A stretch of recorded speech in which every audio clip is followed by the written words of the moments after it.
Hi folks, I'm Chris Coleman and I lead the AWS business for Veeam across APJ. Today I'm joined by Andrew Bell.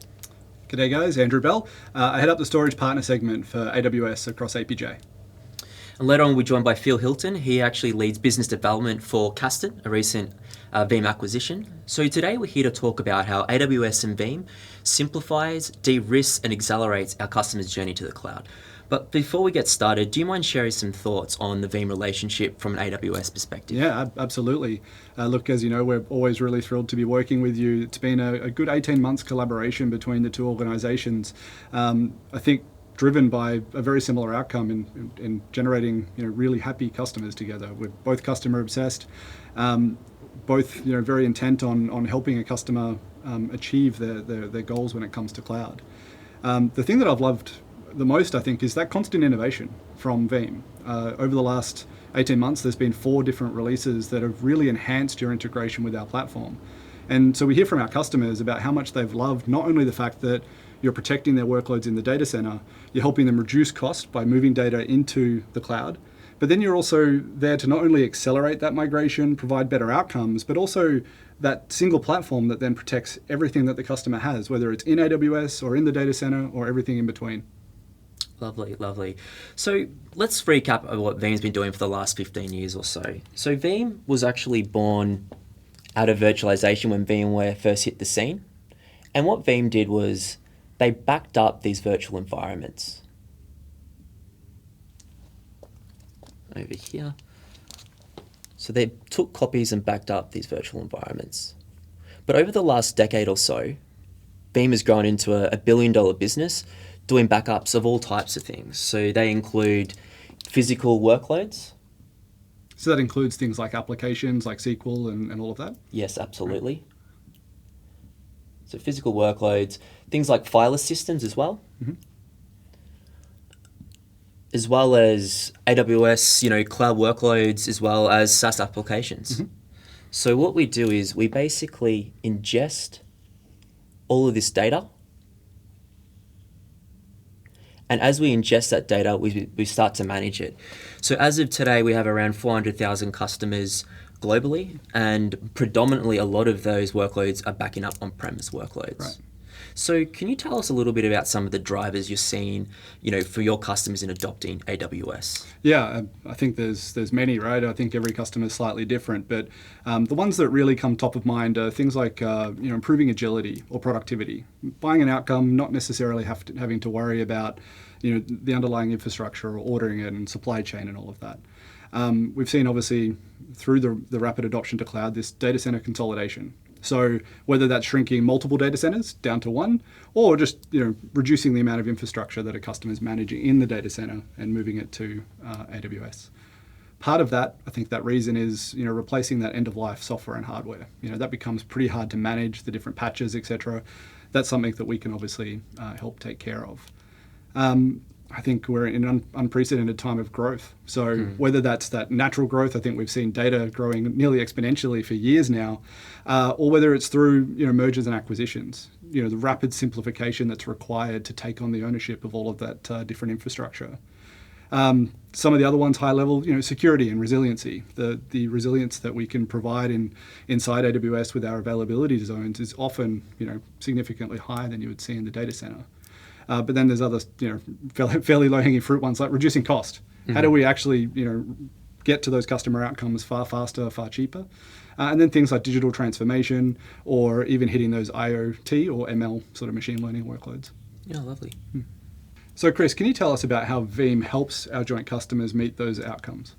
Yeah, absolutely. So first off, I was starting to say that we're not one of these disruptive, companies. What we're actually doing is we're supporting and providing that stability for customers going on their transformation, and their journey to cloud.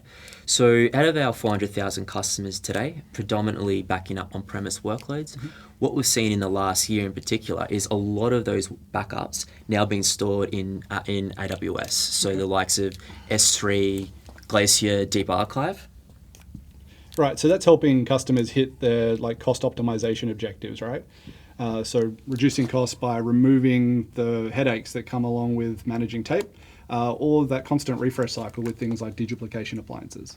Yeah, and also we've got those policies in place to be able to, tier that data as well, depending on your requirements. Okay, so you're storing data in S3 and Glacier. You've got some other smarts as well. Do you see things like ransomware coming up in conversations with your customers? Yeah, it's very topical right now, as we all know. So we're able to do immutable backups in AWS. Okay, so that's using things like object lock with S3 to ensure that no bad actors can get access to that data. Yeah, absolutely. Okay, and so what else can you do once the data is stored in S3? I mean, it's with tape, it can be stored off-site somewhere. It can take days to come back.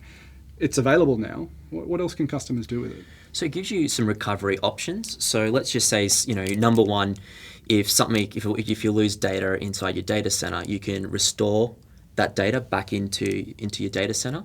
But also the other thing that you can do with the recovery perspective is you can actually run that data in. You can spin up an EC2 instance and run out of the cloud. So that's taking a VMware backup and moving it and restoring it as EC2. Correct. Okay, that's kind of cool. Does that mean that you can then help with things like disaster recovery? Yeah, absolutely. Okay. So we get that optionality of running those workloads in the cloud if something really happens in the data center. All right. So catastrophe, failover, everything's still running, customers still, business continuity plans intact. Correct. Okay. And so, I mean, disaster recovery is kind of one step away from migration then. Are you able to help with, I guess, large-scale migrations from the data center into AWS? Yeah, absolutely. Because once you've got those Veeam backups and they're actually inside the data center, we actually have a simple 3-step process to actually migrate those workloads into the cloud. Okay, fantastic. And so we've talked about the data center, lowering cost and storing data inside AWS. What happens when customers start to create, cloud-native workloads? They're consuming, Amazon's RDS service or, Elastic File System in EFS. Do you have integration to protect cloud-native workloads? Yeah, absolutely. So we have a strong integration with AWS, as you mentioned earlier. We've got 4 versions already today. So we have that integration and we support backups of EC2, RDS, and EFS. Okay. So Veeam's now providing that sort of continuous layer of data protection from the data center into AWS. What about workloads that exist outside of AWS? Yeah, well, a very common, popular use case at the moment for us is actually backing up Office 365. Okay. And so I guess, most people would just assume that Office 365 does that protection, right? But I guess this provides some additional layer of flexibility. Yeah, so with any of the clouds, there's always that shared responsibility model. So obviously, with AWS today, you protect and, you do that infrastructure as a service as an example, but the responsibility is still on the end customer to protect that data. Okay, and so we're providing that kind of offsite recovery much the same way that we're doing it here with the data center to AWS. Yes, that's correct. Okay, so this all comes back to Veeam, and you become that common data center or common layer to manage all data everywhere. Yes, that single pane of glass. Yeah. So there's still one bit that's missing though, I think, especially in the modern era, and we're talking about cloud and modernization, and that comes down to containers. So what I might do is I'll invite your colleague Phil to come and join us. We'll get you back a little bit later, but I'm totally out of my depth when talking about containers, so I really need Phil to come and help me, all right? No worries, sounds good. Cheers, mate. Hey, Phil, come and join us. So Phil's from Kasten. Do you want to quickly introduce yourself, Phil? G'day, Andrew. Good afternoon, everyone. My name's Phil Hilton. I head up the business development for Kasten across APJ. All right, Phil, can you kind of deconstruct what this Kubernetes thing is for me? Tell me all about it. Sure. So the reason that customers are heading towards Kubernetes is 3 parts fundamentally. The main one is the double-digit cost reduction that they're seeing in their infrastructure by migrating as many of their applications across as they can. Additionally, we're seeing the importance of the developer increase to the business. So Kubernetes is the only infrastructure platform that really offers that level of API connectivity which the developers require to do their job. Okay. And thirdly, it's the infinite scale that's offered by technologies like EKS on AWS. That means that it's a no-brainer for customers to select Kubernetes as the platform for their next generation applications. Okay, great. So we've kind of already covered the data center and AWS, sort of let's call it the not as modern or not container sort of piece. So we've got EKS running there. So how does Kasten sort of fit this this picture. Right. Okay. So why would you protect containers, which most people consider to be traditionally ephemeral?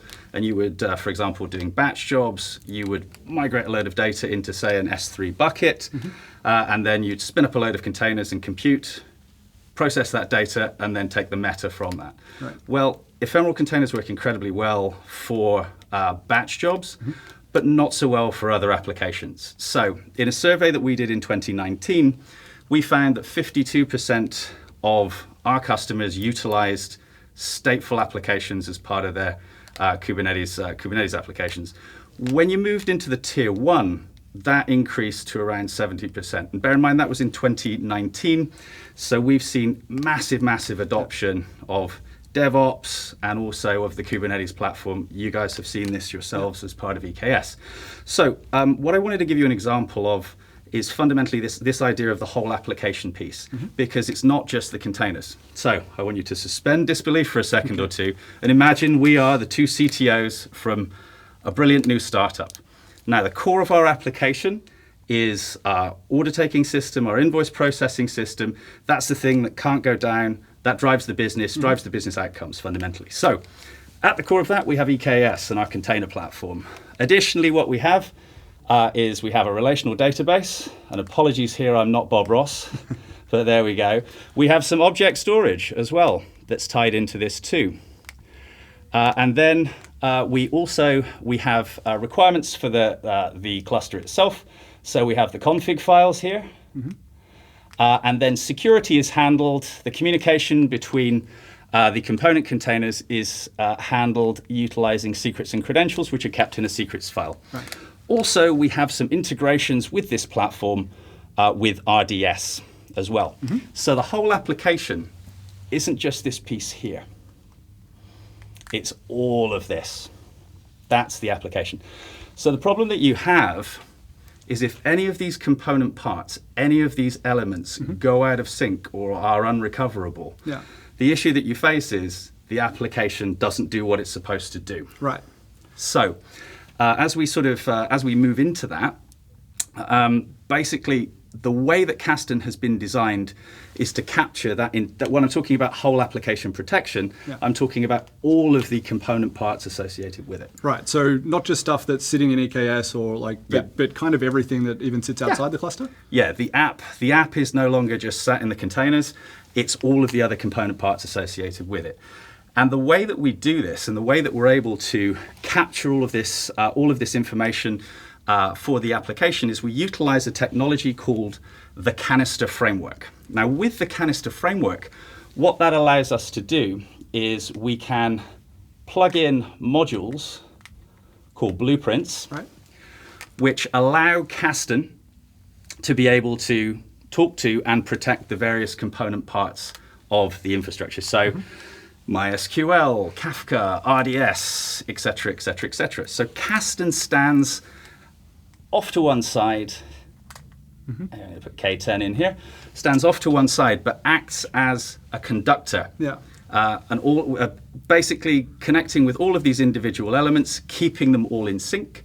So when it makes a point-in-time backup, you have everything absolutely complete when you make a recovery, either at the push of a button or utilizing a secure API command. Okay.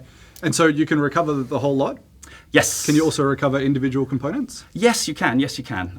You would typically see one of the most common use cases that we have, for example, is when either a configuration file or a secrets file becomes corrupted and a customer needs very rapidly to recover just that piece.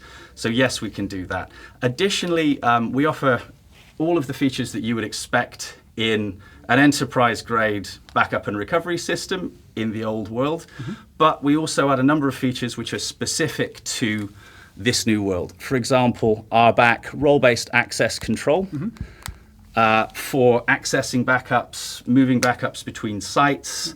Additionally, encryption is tied into that. So what this allows you to do, if you do have a security breach, it makes sure that the bad guys can't take your backup off site and then recover important data to your company. Additionally, if you're hit with ransomware, it means that your backups are safe, because as well as typically hitting your cluster, they make sure you can't come back from that as well. So On top of that, we also support cross-cluster replication with any Kubernetes distribution which follows the CNCF standards, of which we're a platinum member. So, for example, say our production site, Andy, for our billion-dollar unicorn, is in EKS. We might want to have a DR site perhaps that runs in OpenShift or in Rancher, or dare I say it, perhaps in GKE. So we can support all of that. You can rapidly move your applications around that ecosystem utilizing Kasten as the data plane. Okay. So this is owned by Veeam now. This is a recent, relatively recent acquisition. Yeah. So now you've kind of got the data center covered, the AWS sort of IaaS and PaaS and different systems that customers may have migrated, data that sits outside in other clouds or in SaaS, and now the Kasten piece, which really kind of stitches that whole thing together, right? That's right. That's awesome. Right. So reasonably new. Where do we go for more information about this? Sure. Very simply, if you go to our website, it should be displayed here, kasten.io, you can find white papers, demos, Q&A, documentation, access to trial licenses, and you can talk to us directly through our chatbot. Awesome. So everything we need. So what we might do is we'll bring Chris back and let's wrap this up. And I think hopefully everyone's got a view as to how this all fits together. Awesome. Cool. So Chris, rejoin us as we recap today's session on how Veeam simplifies, de-risks, and accelerates our customers' cloud journey.